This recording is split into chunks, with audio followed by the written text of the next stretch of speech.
Assalamualaikum warahmatullahi wabarakatuh. Perkenalkan, nama saya Rafigura Bilbina. Saya dari kelas 10 MIA 3. Di sini saya akan menceritakan hikayat si miskin yang sudah diubah menjadi sebuah cerpen. Pada zaman dahulu, ada seorang laki-laki miskin yang berjalan mencari rizkinya dengan berkeliling di negara antah berantah. Laki-laki tersebut bernama si miskin. Adapun raja di negara tersebut bernama Maharaja Indradewa. Beberapa raja-raja di negara itu takluk kepadanya dan mengantarkan upeti kepada Baginda setiap tahunnya. Pada suatu hari, Baginda sedang dikunjungi oleh para raja, menteri, dan juga rakyatnya. Maka si miskin pun ikut dalam kunjungan tersebut. Orang-orang melihat si miskin dengan baju sobek dan kusut, lalu mereka menertawakannya.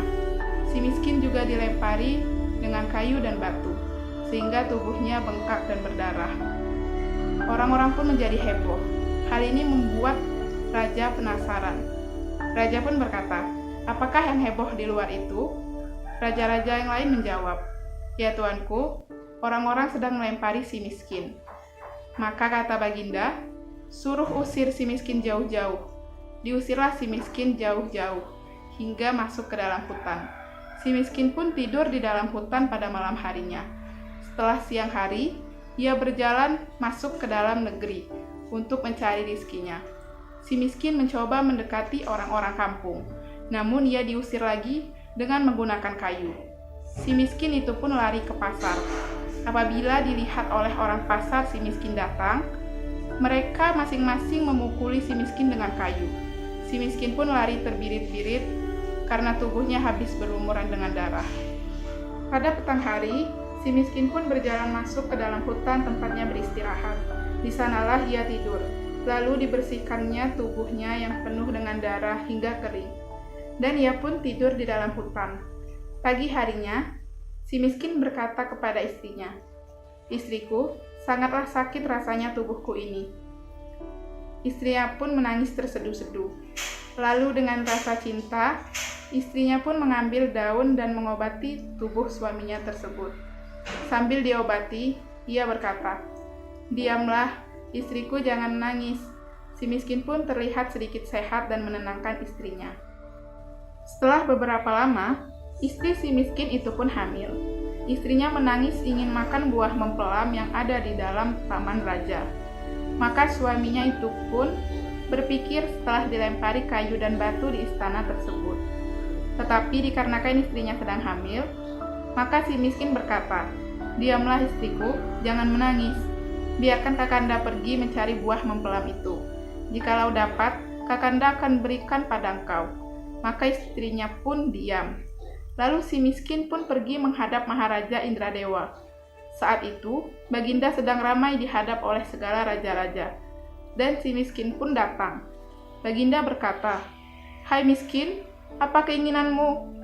Maka saut si miskin sambil sujud dan kepalanya diletakkan di tanah, "Ampun tuanku, beribu-ribu ampun tuanku, jikalau ada karenanya Syah Alam akan patuhlah hamba orang yang hina ini. Hamba hendak memohonkan buah mempelam yang sudah jatuh ke tanah itu." Maka berkatalah Baginda, "Hendak engkau buat apa buah mempelam itu?" Si miskin menjawab, "Hendak dimakan tuanku." Maka Baginda menjawab, "Ambilkanlah setangkai, berikan kepada si miskin ini." Maka diambilkan buah mempelam itu dan diberikan kepada si miskin. Si miskin menerimanya dengan senang hati dan berterima kasih pada Baginda Raja. Si miskin itu pun heran, sebab sang raja telah memberinya buah mempelam dan tidak melemparinya lagi.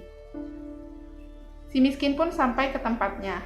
Sang istri tertawa bahagia setelah melihat suaminya membawa setangkai buah mempelam. Lalu ia pun memakannya. Setelah kejadian itu, si miskin justru mendapat banyak makanan, kain baju, dan beras yang diberi oleh orang lain kepadanya. Hari kelahiran pun tiba, yaitu pada malam 14 bulan. Pada saat itu, istri si miskin melahirkan seorang anak laki-laki yang terlalu amat baik parasnya dan elok rupanya. Anak tersebut dinamai Markaromah, yang artinya anak di dalam kesukaran. Markaromah dibesarkan dengan penuh kasih sayang oleh kedua orang tuanya. Takdir Allah Subhanahu wa Ta'ala menganugerahi hambanya. Si miskin menggali tanah karena ingin membuat tempat tinggal untuk keluarganya. Pada saat menggali, si miskin menemukan sebuah telaju yang besar, berisi emas yang banyak. Maka istrinya pun datang melihat emas itu. Ia pun berkata kepada suaminya, "Adapun emas ini tidak akan habis sampai kepada anak cucu kita." Akhirnya, si miskin dan keluarganya pun hidup bahagia. Sekian hikayat dari si miskin. Terima kasih telah menyaksikan. Wassalamualaikum warahmatullahi wabarakatuh.